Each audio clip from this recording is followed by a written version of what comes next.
कि भैया कैसे क्वांटम मैकेनिकल मॉडल में आपको बिना टाइम लैग के चीज़ों की इन्फॉर्मेशन आपको मिल रही है, बहुत अच्छे से बता देंगे। तुम घर से निकले पार्टी करने के लिए, दोस्त ने बुलाया था, उसका बर्थडे था, जूता नया नया ढूंढ रहे थे तुम, जो तुम पिछले ही महीने खरीद के लाए थे, डिब्बे में तुमने खोला तो डिब्बे में एक जूता मिल गया, एक जूता नहीं मिल रहा।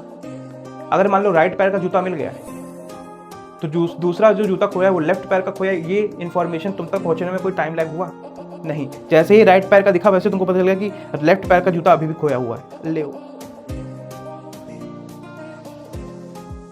हेलो बच्चों, मेरा नाम है जनार्दन दीक्षित और आज आपके लिए लेके आए हैं lecture number 8 of the structure of atom chapter. आज हम पढ़ेंगे dual nature of matter, de Broglie equation, uncertainty principle Heisenberg का, और कुछ दो चार फॉर्मूले जो आपको नॉर्मल बुक्स में नहीं मिलते लेकिन उनसे जुड़े हुए जेईई मेंस के एडवांस में क्वेश्चन ज़रूर आते हैं।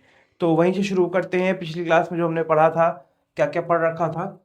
पिछली क्लास में हमने रेडियस, वेलोसिटी और एनर्जी का फॉर्मूला डिराइव कर लिया था। किसके लिए? किसके लिए डिराइव कर लिया था? बोर्स एटॉमिक मॉडल के लिए। बोर्स एटॉमिक मॉडल के लिए हमने ये डिराइव कर लिया था। कोई बताएगा फॉर्मूला क्या क्या थे? फॉर्मूलेस क्या क्या थे? कोई बताएगा? Yes yes yes yes. Radius, radius का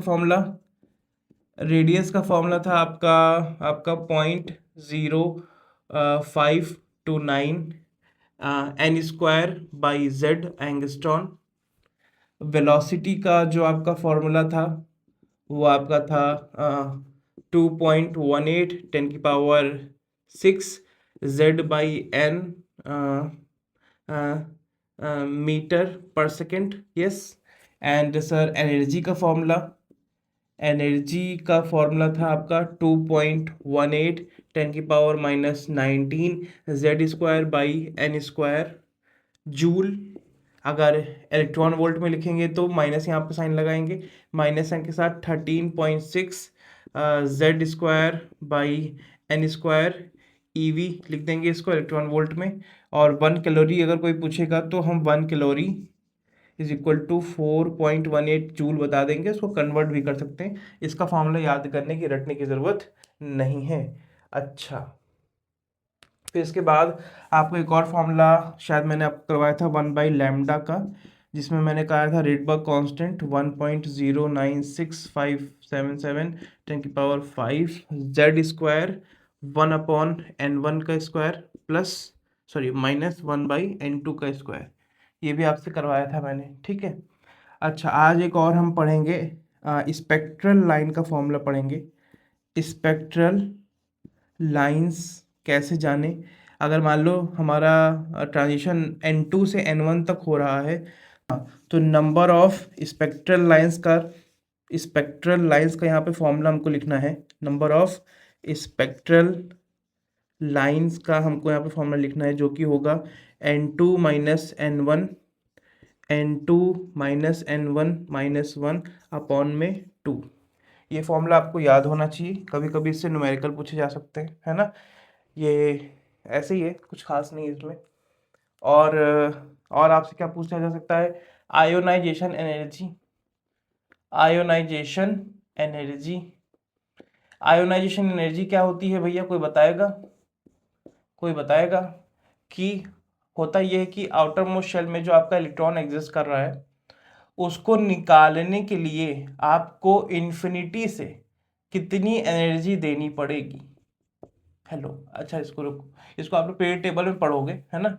अभी इतना जान लो कि एक इलेक्ट्रॉन जो आउटर मोस्ट शेल में है उसको निकालने के लिए आपको कितनी एनर्जी देनी पड़ेगी, ये आपकी आयोनाइजेशन एनर्जी कहलाती है। और इसको हमेशा हम लोग एंडोथर्मिक कहते हैं। ये हमेशा हमारी पॉजिटिव होती है। I e is equal to e infinity minus e 1 पे जाएगी क्योंकि ग्राउंड स्टेट होती है। हेलो, ये ग्राउंड स्टेट से ही हमको निकालनी होती है, ठीक है। इन्फिनिटी से जो हमारी जो ग्राउंड स्टेट है उसमें कितना एनर्जी का डिफरेंस हो रहा है, वही हमारा यहाँ पे आयोनाइजेशन एंथैल्पी का हम लोग फॉर्मूला कह सकते हैं। ज़्यादा डीप में जाएंगे हम लोग पीरियड टेबल वाले चैप्टर में, लेकिन इसमें इतना काफ़ी है ना। इन्फिनिटी के लिए अगर मैं कोई एनर्जी का टर्म निकालने जाऊँगा तो एनर्जी का फॉर्मूला ये है, और इन्फिनिटी मतलब कि जो n होगा वो क्या हो जाएगा? इन्फिनिटी। और 1/∞ क्या होता है? 0। तो ये तो 0 हो जाएगा। माइनस E1 क्या होता है, माइनस और माइनस यहाँ पे 2.18 10⁻−18 जेड स्क्वायर, अभी नहीं पता, हीलियम हाइड्रोजन क्या है नहीं पता, एन क्या है वो तो 1 है पता है। तो इसका कोई कहेगा तो मैं कहूँगा प्लस 2.18 10⁻−18 जेड स्क्वायर, या फिर इसको प्लस 13.6 जेड स्क्वायर ईवी में बोल सकते हैं और इसको जूल में बोल सकते हैं।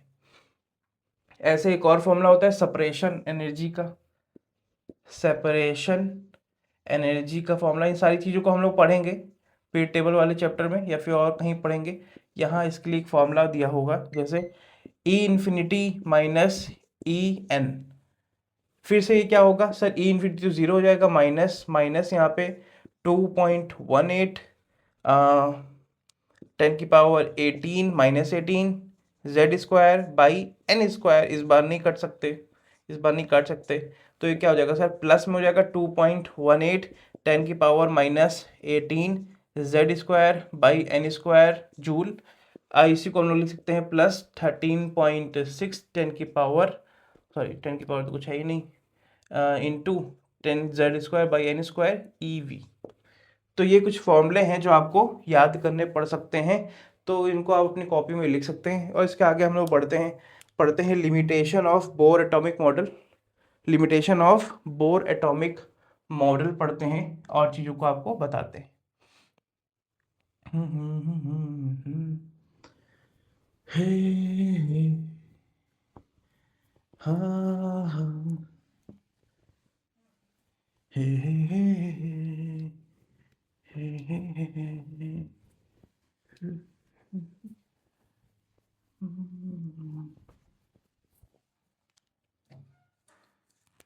ठुमक। हाँ, limitation of Bohr atomic model पढ़ेंगे। Hello, limitation of Bohr's atomic model, Bohr's atomic model. पहली बात तो यही है कि ये डुअल नेचर कंसीडर नहीं करते, डुअल नेचर ऑफ मैटर या फिर रेडिएशन को ये लोग कंसीडर नहीं करते। डुअल नेचर ऑफ रेडिएशन और मैटर अलग अलग होता है, भी आगे चल के आपको समझाएंगे डी ब्रॉगली इक्वेशन में। दूसरा, ये भैया इलेक्ट्रॉन का अरेंजमेंट नहीं समझा पाए, इलेक्ट्रॉन का अरेंजमेंट नहीं समझा पाए, न्यूक्लियस के आसपास कैसे होता है। तीसरा, ये splitting of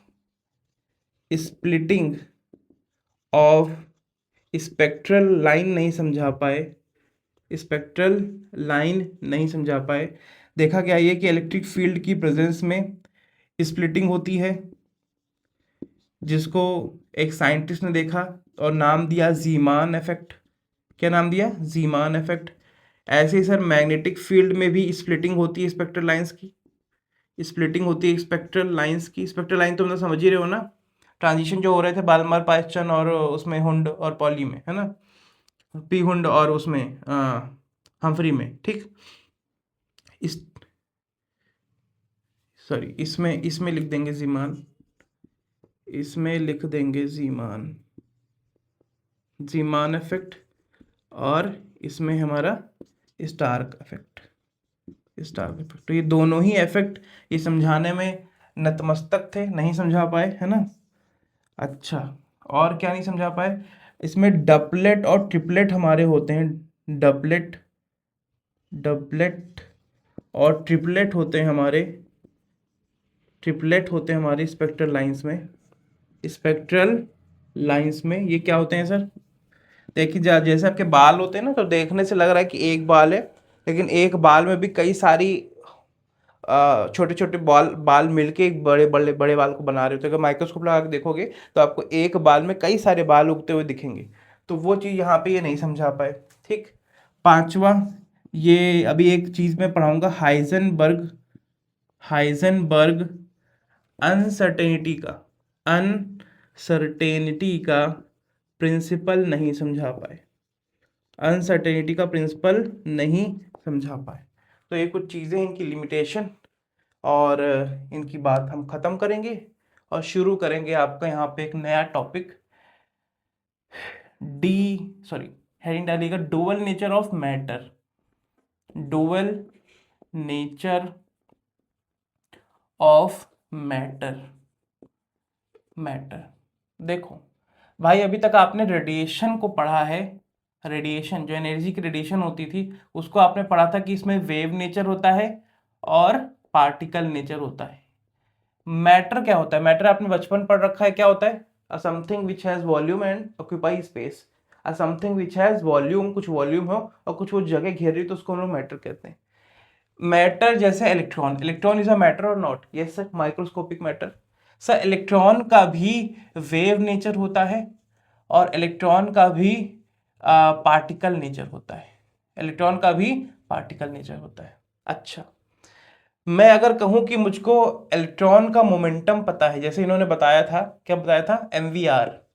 mvr is equal to, क्या बताया था? nh/2 ये बताया था इन्होंने। तो ये तो मोमेंटम है। क्या है? मोमेंटम है। Orbital angular momentum, orbital angular momentum. मुझको ये बताओ, मोमेंटम जो है वो इलेक्ट्रॉन का वेव नेचर शो कर रहा है कि पार्टिकल नेचर शो कर रहा है? वेव नेचर शो कर रहा है कि पार्टिकल नेचर शो कर रहा है? मैं कहूंगा कि ऑर्बिटल एंगुलर मोमेंटम जो है ये आपका पार्टिकल नेचर शो कर रहा है। वाई? क्योंकि सर इसके फॉर्मूले में मास आ रहा है, और मास तो पार्टिकल का ही होता है, वेव का थोड़ी ना होता है। मास तो पार्टिकल का ही होता है, वेव का थोड़ी ना होता है। इसी में फिर एक साइंटिस्ट आए, डी ब्रॉगली। कौन आया? De Broglie. और इसने वेव नेचर को डिफाइन किया। हेलो, इसने वेव नेचर को डिफाइन किया ऑफ माइक्रोस्कोपिक पार्टिकल्स। इसने क्या किया? दो फॉर्मूलों को मिक्स किया। एक था आइंस्टीन का फॉर्मूला E=mc², और एक था प्लैंक का फॉर्मूला E=h²। 1 और 2, इन दोनों को सामने सामने रख दिया। मतलब कि सर h/c/mc², या फिर सर ऐसे कर दो, ऐसे h/mc², इसको इन्होंने h/c/λ कर दिया। mc², c से c कट गया, तो h/λ=mc बच गया। या फिर इसको हम लोग लिख सकते हैं सर h/mc=λ।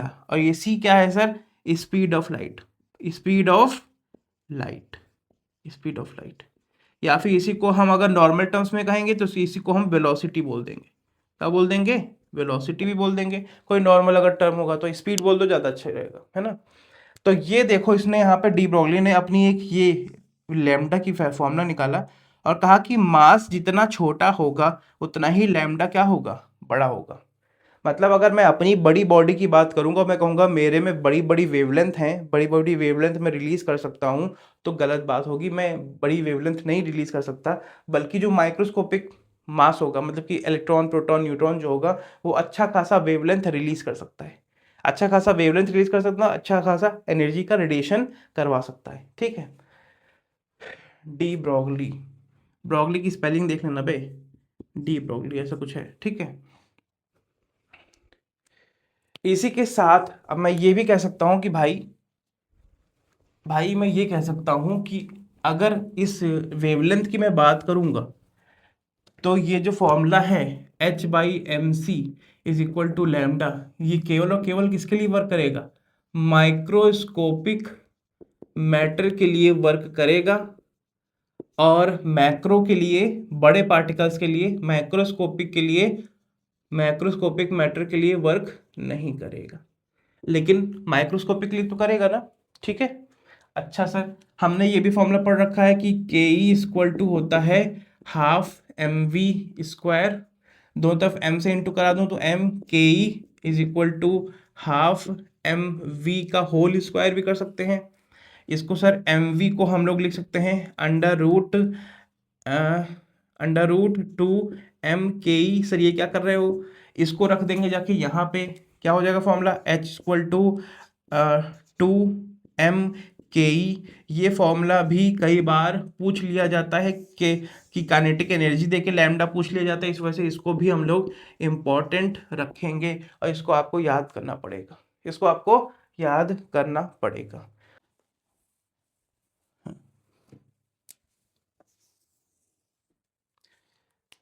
आपको के का एक और फॉर्मूला आना चाहिए, K is equal to q into V, कि वी यहाँ पे पोटेंशियल है, हेलो पोटेंशियल एनर्जी है, हेलो पोटेंशियल एनर्जी है, क्या है पोटेंशियल एनर्जी, या फिर पोटेंशियल ही लिख दो, केवल पोटेंशियल है। ये फॉर्मूला आपको आना चाहिए, ये फॉर्मूला आपको आना चाहिए। के की जगह क्या लिखना है, क्यू इंटू वी, क्यू मतलब चार्ज, वी मतलब पोटेंशियल, वी मतलब पोटेंशियल। तो इसका नया फॉर्मूला बन सकता है h upon under root 2m q V, ये भी फॉर्मूला बन सकता है और आपके सामने आ सकता है, ये फॉर्मूला भी आ सकता है। अच्छा, इलेक्ट्रॉन के लिए अगर मैं लैम्डा निकालने जाऊंगा, इलेक्ट्रॉन के लिए, माइक्रोस्कोपिक पार्टिकल के लिए, तो इसका जो फॉर्मूला निकल के आता है वो आता है 12.27 अपॉन में अंडर रूट वी, मतलब आपका voltage potential, under root proton के लिए जो फॉर्मूला निकल के आता है 0.286 अंडर रूट वी निकल के आता है, लैम्डा अल्फा पार्टिकल के लिए निकल के आता है 0.101 अंडर रूट वी, और लैम्डा निकल के आता है किसके लिए, न्यूट्रॉन के लिए 0.286 अंडर रूट में के, अंडर रूट में के, यहाँ पे थोड़ा सा चेंज है, देख लेना। तो ये 3-4 फॉर्मूले आपको आने चाहिए। फॉर्मूले से डायरेक्ट क्वेश्चन आ जाता है कि भैया इलेक्ट्रॉन की वेवलेंथ बताओ, प्रोटॉन की वेवलेंथ बताओ, या फिर ये कह देता है कि इलेक्ट्रॉन प्रोटॉन की वेवलेंथ का रेशियो बताओ, इलेक्ट्रॉन का या फिर अल्फा पार्टिकल की वेवलेंथ का रेशियो बताओ। तो वोल्टेज आपको गिवन होगा तो उसमें से आप काट पीट के निकाल लोगे, कोई बहुत बड़ी दिक्कत नहीं होने वाली है। इसके आगे जो हमारा टॉपिक होगा वो होगा हाइजेनबर्ग अनसर्टेनिटी का प्रिंसिपल, बहुत ही इंपॉर्टेंट होने जा रहा है। देखिए उसको कैसे करेंगे हम लोग, आइए। हाइजेनबर्ग अनसर्टेनिटी का प्रिंसिपल है हमारा एक, हाइजेनबर्ग अनसर्टेनिटी का प्रिंसिपल है हाइजेनबर्ग कहता था कि भैया तुम एक ही टाइम पे किसी भी चीज की, किसी सब मैटर की, हाइजेनबर्ग अनसर्टेनिटी प्रिंसिपल, इसको समझा नहीं पाया था बोर इसको समझा नहीं पाया था, अनसर्टेनिटी प्रिंसिपल। हाइजेनबर्ग ने कहा भैया तुम ये बताओ, तुम एक ही टाइम पे माइक्रोस्कोपिक पार्टिकल की वेलोसिटी और पोजीशन कैसे नाप सकते हो, जो कि गलत होगी, बिना एरर के तुम उसको नहीं निकाल सकते। हाइजेनबर्ग ने कहा कि आप पोजीशन निकालने जाओ तो आप वेलोसिटी में एरर पा जाओगे, और वेलोसिटी निकालने जाओगे तो पोजीशन में एरर पा जाओगे। ऐसा कभी नहीं हो सकता है कि तुम किसी माइक्रोस्कोपिक पार्टिकल जो नेचर में मूव कर रहा है उसको तुम पोजीशन भी उसकी बता दो और उसकी तुम वेलोसिटी भी बता दो। जैसे एरोप्लेन की बात करें तो एरोप्लेन जब उड़ता है तो हमारे यहाँ बिल्कुल वो बोलता है कि इतने फीट की ऊंचाई से उड़ रहे हैं, इस डायरेक्शन में उड़ रहे हैं, तो ये है वो है। तो माइक्रोस्कोपिक पार्टिकल नहीं है प्लेन हमारी अर्थ के लिए, इस वजह से हम उसकी पोजीशन और सब कुछ जान लेते हैं। उसी के अगर आसपास कोई इलेक्ट्रॉन घूम रहा होगा तो उसकी पोजीशन हम नहीं बता सकते, ये किसका कहना था, हाइजेनबर्ग था। हाइजेनबर्ग ने कहा कि अगर आप निकालना ही चाहोगे तो आप चेंज इन पोजीशन, जिसको डेल्टा एक्स बोला इन्होंने, और इन्होंने बोला कि चेंज इन वेलोसिटी या फिर मोमेंटम, डेल्टा पी बोला, ये हमेशा ज़्यादा रहेगा या फिर बराबर रहेगा h/4π के। ज़्यादा रहेगा या फिर बराबर रहेगा मतलब इतना तो चेंज एरर में एरर आएगा ही आएगा, मिनिमम इतना तो आएगा ही, इससे ज़्यादा भी हो सकता है। अच्छा, हम लोग पढ़ते हैं मोमेंटम क्या होता है, m इंटू वी क्या होता है, m इंटू वी। तो इस फॉर्मूले को हम लोग ऐसे लिख सकते हैं कि delta v into delta x greater than equal to h/4πm, ये फॉर्मूला है। ये था हाइजेनबर्ग अनसर्टेनिटी का प्रिंसिपल। इसमें कहता है कि वेलोसिटी का चेंज और पोजीशन का चेंज अगर उन दोनों को मल्टीप्लाई करो तो हमेशा उसका जो एरर होगा वो हमेशा h/4πm के बराबर या फिर उससे ज़्यादा होगा। बल्कि बोर ने क्या किया था, बोर ने तो भैया हमको रेडियस, वेलोसिटी, एनर्जी सब कुछ निकाल के बता दिया था, जो कि गलत है। और ये अगर लगेगा भी तो केवल और केवल कहाँ लगेगा? हाइड्रोजन के लिए। केवल और केवल कहाँ लगेगा? हाइड्रोजन एटम के लिए वर्क करेगा और कहीं वर्क नहीं करेगा। तो इसको इस एक्सप्लेन नहीं कर पाए थे कि हाइजेनबर्ग ने जो कहा उसको ये बोर अंकल एक्सप्लेन नहीं कर पाए।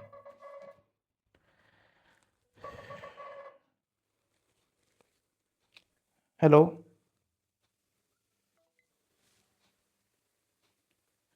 कोई तो होगा।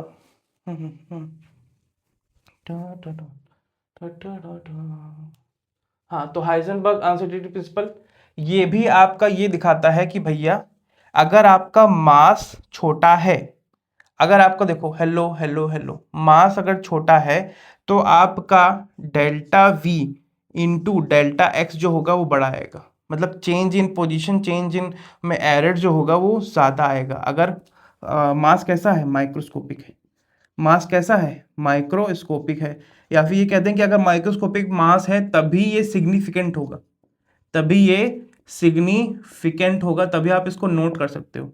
अगर मास ज़्यादा है तो delta we into delta x बड़ा कम होगा, जो कि इनसिग्निफिकेंट हो जाएगा, जिसको आप लोग नोट नहीं कर सकते। जिसको आप लोग नोट, बड़ी छोटी वैल्यू आएगी ना, तो नोट कैसे करोगे? मतलब वही है, डी ब्रोगली और हाइजेनबर्ग दोनों ही आपको ये बताने की कोशिश कर रहे हैं कि भैया माइक्रोस्कोपिक पार्टिकल के लिए लैम्डा आता है, यस आता है। माइक्रोस्कोपिक पार्टिकल के लिए अनसर्टेनिटी प्रिंसिपल वर्क करता है, यस करता है। बड़ी बॉडीज के लिए ना ही डी ब्रोगली वेवलेंथ वर्क करती है और ना ही हाइजेनबर्ग अनसर्टेनिटी प्रिंसिपल वर्क करता है। बोर ने एक इलेक्ट्रॉन को एक पार्टिकल मान लिया था। हेलो, बोर ने क्या किया था? बोर ने इलेक्ट्रॉन को केवल एक पार्टिकल मान लिया था। इसने इसकी वेव नेचर के बारे में तो सोचा ही नहीं। वेव नेचर के बारे में तो इसने सोचा ही नहीं। इस वेव नेचर को डिफाइन करने के लिए कौन आया है? डी ब्रोगली आया, जिसने वेवलेंथ निकाल के बताया। भाई वेवलेंथ निकाल के बता दिया, इलेक्ट्रॉन की वेवलेंथ, प्रोटॉन की वेवलेंथ अभी तुमने देखी ना, वो उसने निकाल के बता दिया। मतलब पार्टिकल्स की वेवलेंथ होती है, यस। और हाइजेनबर्ग ने उसमें एरर निकाल के बता दी कि भाई उसकी पोजीशन को तुम एक और वेलोसिटी को तुम एक टाइम पे दोनों को सही सही नोट नहीं कर सकते। तो बोर ने तो इन दोनों चीज़ों को स्किप कर दिया था, है ना। इस वजह से इनका जो मॉडल था पूरा वो फेल हो गया था। तो अभी तक के लिए मैंने आपको इस चैप्टर में discovery of electron, proton, neutron, oil drop experiment, discovery of charge, discovery of Thomson atomic model पढ़ा दिया था, रदरफोर्ड एटॉमिक मॉडल पढ़ा दिया था, बोर एटॉमिक मॉडल अभी अभी ख़त्म कर दिया है। और अब बचा है क्वांटम मैकेनिकल मॉडल। क्या बचा है? Quantum mechanical model. उसको शुरू करने जा रहे हैं और फिर उसके बाद हम लोग पढ़ेंगे इलेक्ट्रॉनिक कन्फिग्रेशन, आबो प्रिंसिपल, पॉली हुंड रूल पढ़ेंगे, ठीक है। और इस चैप्टर को हम लोग ख़त्म करेंगे। 2 या 3 लेक्चर और आएंगे इसके। ये जो लेक्चर है शायद 8वां लेक्चर है, 10वें या फिर 11वें लेक्चर तो इसको हम खत्म करेंगे। और कुछ न्यूमेरिकल्स भी हम आखिरी लेक्चर में लाएंगे, जो आपको हम साथ में करवा देंगे, ठीक है। जैसे कि मैंने आपको बताया था कि पिछले 3 मॉडल आपके क्लासिकल मैकेनिक्स पर बेस करते, quantum mechanical model, model model model model quantum mechanical model, और उनसे कैसे अलग था भैया? यहाँ पे दोनों ही नेचर को माना गया। हेलो हेलो हेलो हेलो, यहाँ पे डुअल नेचर ऑफ रेडिएशन को माना गया और मैटर को भी माना गया कि मैटर के भी 2 नेचर्स होते हैं। इसमें जो सबसे बड़ा हाथ था, वो जिन साइंटिस्ट का नाम मैं लिखने जा रहा हूँ उनका नाम था Schrodinger,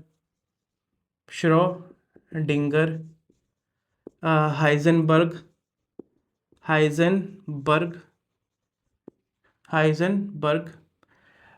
de Broglie, max bore. ये नील बोर नहीं है बेटा, नील बोर उसमें आपके जो बोर एटॉमिक मॉडल है वो नील बोर का है। ये है मैक्स बोर अलग है भाई, नहीं, दोनों अलग हैं भाई। देखा जाए तो हाइजेनबर्ग जो था वो आपका स्टूडेंट था। हेलो, वो स्टूडेंट था किसका? आइंस्टीन का। किसका स्टूडेंट था? आइंस्टीन का स्टूडेंट था। और आइंस्टीन इस क्वांटम मैकेनिकल मॉडल को, हेलो, इस क्वांटम मैकेनिकल मॉडल को बकवास कहता था, और कहता था वेस्ट ऑफ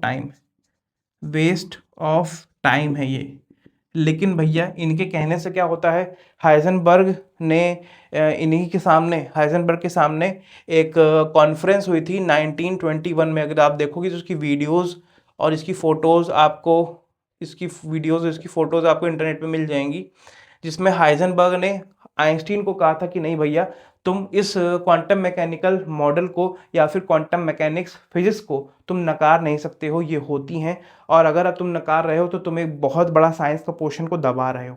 तो आइंस्टीन ने नहीं माना था, उसने हमेशा क्लासिकल की प्रेज किया है, क्लासिकल मैकेनिक्स को प्रेज किया है ना। और आइंस्टीन ने हमेशा क्वांटम मैकेनिकल मॉडल को उतना सपोर्ट नहीं किया था। लेकिन सर हुआ ये कि आइंस्टीन के जाने के बाद कई सारे ऐसे साइंटिस्ट आए जिन्होंने क्वांटम मैकेनिक्स को एक नए आयाम पे ले गए, जहाँ पे ये पता चला कि अभी भी अगर देखा जाए तो हम जो कंप्यूटर्स यूज़ कर रहे हैं उसमें सर्वर्स होते हैं, इंफॉर्मेशन का टाइम लैग होता है। बल्कि अगर क्वांटम मैकेनिक्स की बात की जाए, अगर क्वांटम कंप्यूटर डेवलप कर दिए जाएंगे तो कोई भी टाइम लैग नहीं होगा। जैसे सन से यहाँ तक आने में रेस को लगता है 8 मिनट से कुछ सेकंड लगते हैं, 8 मिनट और कुछ सेकंड लगते हैं। मतलब इस समय अगर सन अगर वहाँ पे ख़त्म हो जाए तो हमको 8 मिनट बाद पता चलेगा लगभग कि सन वहाँ ख़त्म हो चुका है। टाइम लैग है। स्पीड ऑफ लाइट सबसे तेज़ ट्रेवल करती है, उसमें भी टाइम लैग है। बल्कि क्वांटम मैकेनिकल मॉडल में ये बोला गया कि आपको कोई भी टाइम लैग नहीं होगा, तुरंत आपको पता चलेगा कि सामने वाली कोई चीज़ ख़त्म हो गई है कि नहीं है, कि उसकी क्या प्रॉपर्टीज़ हैं, बड़ी आसानी से। मतलब कि अमेरिका से यहाँ पैसा भेजना होगा तो इंस्टेंट पैसा भेजा जाएगा। अभी जो आप लोग देखते हो गूगल पे पैसा भेज दिया गया, फ़ोन पे पैसा भेज दिया गया, वो केवल आपको एक वर्चुअल इन्फॉर्मेशन आपको मिलती कि यहाँ से यहाँ पैसा गया। अगर आप तुरंत उसको कैश करवाने जाओगे तो कैश नहीं मिलेगा आपको बैंक से, उसको 24 घंटे से ज़्यादा टाइम लगता है उसको कैश होने में। ठीक है, तो शायद आपको चीज़ें पता होंगी, नहीं पता है तो पता होनी चाहिए। कहा जाता है कि सर्वर डाउन है, मतलब क्या, सर्वर पे बहुत ज़्यादा इन्फॉर्मेशन जाने की कोशिश कर रही है और उसकी स्पीड स्लो है। लेकिन एक टाइम ऐसा आएगा जब क्वांटम कंप्यूटर्स बन रहे हैं, बन चुके हैं, जर्मनी में जैसे देशों में यूज़ हो रहे हैं, तो वहाँ पे हो क्या रहा है, वहाँ पे बिल्कुल भी सर्वर होता ही नहीं। सर्वर नहीं होता है तो आपको कहीं पे भी इंफॉर्मेशन स्टोर करने की ज़रूरत ही नहीं है। एक कंप्यूटर से दूसरे कंप्यूटर में डायरेक्ट इन्फॉर्मेशन ट्रैवल कर रही है, कोई भी सर्वर बीच में नहीं होगा। तो ये कुछ चीज़ें हैं जो मैं आपको इसमें और अच्छे समझाऊंगा आगे चल के कि भैया कैसे क्वांटम मैकेनिकल मॉडल में आपको बिना टाइम लैग के चीज़ों की इन्फॉर्मेशन आपको मिल रही है, बहुत अच्छे से बता देंगे। बहुत अच्छा एग्जाम्पल होगा इसमें। ठीक है, जैसे एक छोटा सा एग्जाम्पल अभी दे देता हूँ। तुम घर से निकले पार्टी करने के लिए, दोस्त ने बुलाया था, उसका बर्थडे था, जूता नया नया ढूंढ रहे थे तुम, जो तुम पिछले ही महीने खरीद के लाए थे। डिब्बे में तुमने खोला तो डिब्बे में एक जूता मिल गया, एक जूता नहीं मिल रहा। अगर मान लो राइट पैर का जूता मिल गया है तो दूसरा जो जूता खोया है वो लेफ्ट पैर का खोया है। ये इन्फॉर्मेशन तुम तक पहुंचने में कोई टाइम लैग हुआ नहीं। जैसे ही राइट पैर का दिखा वैसे तुमको पता चल गया कि लेफ्ट पैर का जूता अभी भी खोया हुआ है। ले इन्फॉर्मेशन ट्रैवल हो गई, तुम तक इन्फॉर्मेशन ट्रैवल हो गई और विदाउट एनी टाइम लैग। ये बताएं तो ये इन्फॉर्मेशन तुम्हारे अंदर ही थी, तुमने अंदर ही इसको अंदर से निकाल दिया कि भैया राइट वाले पैर का मिल गया तो लेफ्ट वाले पैर का खो गया होगा। तो ये कुछ चीज़ें हैं जो हम लोग इसमें पढ़ेंगे, बड़ी मज़ा आने वाली है इसमें। अगर आप चाहो तो श्रोडिंगर का एक एक्सपेरिमेंट भी है, कैट एक्सपेरिमेंट है, कैट एक्सपेरिमेंट है, जिसको आप लोग देख सकते हो। कैट एक्सपेरिमेंट इंटरनेट पे यूट्यूब पे आपको मिल जाएगा। कैट एक्सपेरिमेंट बहुत ही अच्छा है, प्रोबेबिलिटी का है ना। अच्छा, इसमें और डीप में जाने से पहले आपको डी बाई डी एक्स कोई जानता है इसको क्या कहते हैं? इसको डिफ्रेंशिएशन कहते हैं। हेलो, इसको क्या कहते हैं? डिफ्रेंशिएशन। मैथ में आपने पढ़ा होगा कभी डिफ्रेंशिएशन। अगर मैं इसको ऐसे लिख दूं D square by D x का स्क्वायर, इसको कहेंगे डबल डिफ्रेंशिएशन। क्या कहेंगे? डबल डिफ्रेंशिएशन कहेंगे। अगर मैं बताएं क्या करूं, डी की जगह ऐसा लिख दूं, इसको कहते हैं डेल। हेलो हेलो हेलो, इसको अब एक कैसे बनाऊं ये del square by del x square, इसको मैं कहूंगा partial double differentiation. Hello, partial double differentiation.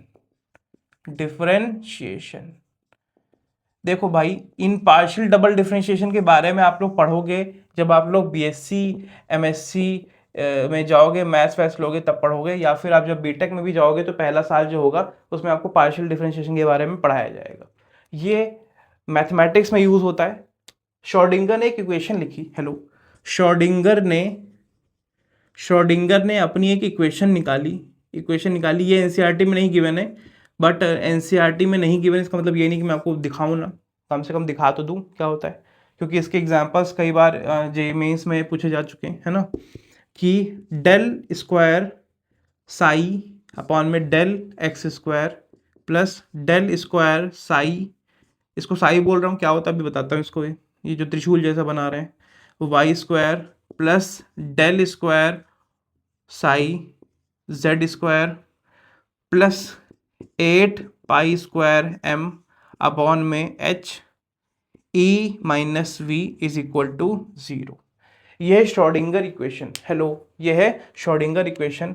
इसमें जो साई है इसको कहते हैं वेव फंक्शन। वेव फंक्शन क्या होता है आगे आपको चल के बताएंगे। इसको बोलते हैं Sai, P S I. P silent है, पी साइलेंट है। एम क्या है सर? मास ऑफ इलेक्ट्रॉन है, मास ऑफ इलेक्ट्रॉन है। एच क्या है? प्लैंक कांस्टेंट है, प्लैंक कांस्टेंट है। और सर ई क्या है? ई क्या है? आपकी टोटल एनर्जी है, टोटल एनर्जी है। और वी क्या है सर? Potential energy. क्या है? पोटेंशियल। ये पोटेंशियल है, एनर्जी है बेटा, केवल पोटेंशियल नहीं है, ठीक है, केवल पोटेंशियल नहीं। वी को हम लोग 3 चीज़ों से डिफाइन किए। वी को हम लोग वेलोसिटी बोले हैं, वी को हम लोग क्या क्या बोले हैं? पोटेंशियल बोले हैं, और वी को हम लोग यहाँ पे पोटेंशियल एनर्जी बोल रहे हैं। अलग अलग फॉर्मूले में अलग अलग वैल्यूज होती हैं इनकी। जैसे अभी पिछला डी ब्रॉगली वाला कर रहे थे तो वहाँ पे पोटेंशियल बोल रहे थे, पोटेंशियल एनर्जी नहीं बोल रहे थे। ये है पोटेंशियल एनर्जी, ठीक। ये इक्वेशन 3D में दी गई थी। हेलो, 3D डायमेंशन में दी गई थी, और कहा जाता है ये इक्वेशन इलेक्ट्रॉन की पूरी जानकारी दे देता है। हेलो हेलो, ये इक्वेशन जो है वो इलेक्ट्रॉन की पूरी इंफॉर्मेशन दे देता है कि वो कहाँ पे है, कैसे है, कहाँ। एटम के बारे में पूरी इंफॉर्मेशन दे देता है, इलेक्ट्रॉन के बारे में इंफॉर्मेशन और एटम के बारे में पूरी इंफॉर्मेशन दे देता है। ये कैसे आई ये थ्योरी, ये कैसे क्वेश्चन बनी, इसमें से कैसे पता चल जाता है, ये भाई इन्हीं से पूछो। ये कहाँ से लाए, किसी को भी नहीं पता चला आज तक। लेकिन इन्होंने जो मैथमेटिक्स करके दिखाई, जो इन्होंने कैलकुलेशन करके दिखाई, वो इतनी एक्यूरेट है, इतनी एक्यूरेट है कि बड़े बड़े साइंटिस्ट जब मैथमेटिकल टूल लगा लगा के इसको देखते हैं तो पता चलता है कि भाई इन्होंने जो बताया बहुत सही है। पुराने जितने भी साइंटिस्ट आए हैं सब अगड़म बगड़म सगड़म, बोर, रदरफोर्ड, थॉमसन, पता नहीं क्या क्या बता के चले गए। वही मैंने कहा था ना शुरुआत में कि पिक्टोरियल रिप्रेजेंटेशन है, यूं करके। क्वांटम मैकेनिकल मॉडल में कोई शेप नहीं बताया गया है, कोई ऑर्बिट्स के बारे में ये नहीं बताया गया कि फिक्स ऑर्बिट्स होती है, ऐसा कुछ नहीं बताया गया, है ना। एक बस ऐसे ही इन्होंने एक इक्वेशन निकाली है। इसमें आगे चल के मैं और जो बाकी साइंटिस्ट हैं उनका क्या क्या योगदान है वो भी आपको मैं इसमें बताऊंगा। तो आज का लेक्चर हम सोच रहे हैं कि इतना ही रखें, इतना ही रखें, है ना। और शुरू कर दिया है हमने क्वांटम मैकेनिकल मॉडल। उम्मीद है कि इसको हम लोग अगले 1-2 लेक्चर में ख़त्म कर देंगे और बड़ी मज़ा आएगी आपके साथ पढ़ने में और पढ़ाने में। मेरा नाम है जनार्दन दीक्षित। धन्यवाद, आते रहिएगा और बातें करते रहेंगे। क्या बातें करेंगे पता नहीं है, बड़ी ज़िंदगी ख़राब है रे। मौसम थोड़ा अच्छा है। हेलो, थोड़ा कैमरा हिल रहा होगा, सॉरी। मौसम थोड़ा अच्छा है, पढ़ते रहो बेटा, ठंडी आ रही है। ये बहुत अच्छा टाइम है, नवंबर दिसंबर जनवरी बहुत बढ़िया टाइम है पढ़ने के लिए। इसके पहले तो गर्मी होती है, फिर दिसंबर के बाद ठंडी बहुत होने लगेगी, है ना। नवंबर दिसंबर 2 महीने जो हैं मन लगा के पढ़ लो बेटा, मन मन लगा के पढ़ लो, मज़ा आ जाएगी, मज़ा आ जाएगी, है ना।